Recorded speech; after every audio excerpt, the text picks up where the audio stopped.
ईमानदार गवाह honest witness. वास्तविक समझ में एक ईमानदार गवाह की परिभाषा की जरूरत नहीं होती है।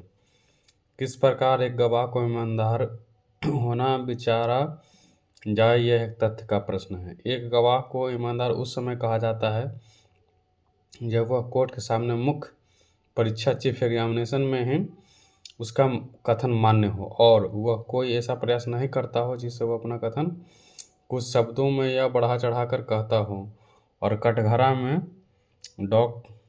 में उपस्थित अभियुक्त को किसी तरह से दंड दिलाने का उद्देश्य नहीं रखता हो।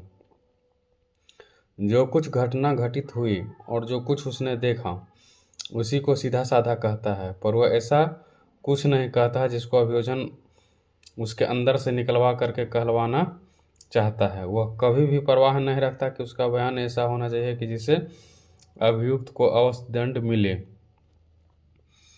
किंतु वह भीतर से ऐसी अवश्य इच्छा रखता है कि उसने जो कुछ भी देखा है बस उसी को ईमानदारी से कोर्ट में गवाही में कहे, भले ही मुकदमा का तथ्य जैसा भी हो।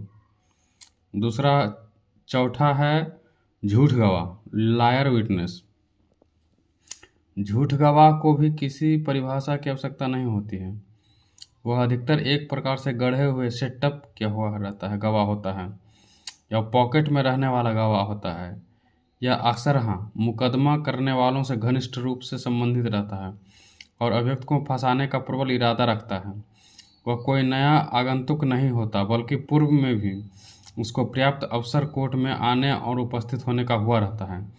उसको बोलने के ढंग में एक चतुराई रहती है जिससे वह अपना बयान अपनी सुविधा की चाहत के अनुसार जब तक घुमा फिरा लेता है और दूसरे पक्ष के वकील प्रारंभ में ही ऐसा बोध कर लेते हैं कि ऐसा गवाह किस प्रकार का बयान करने जा रहा है।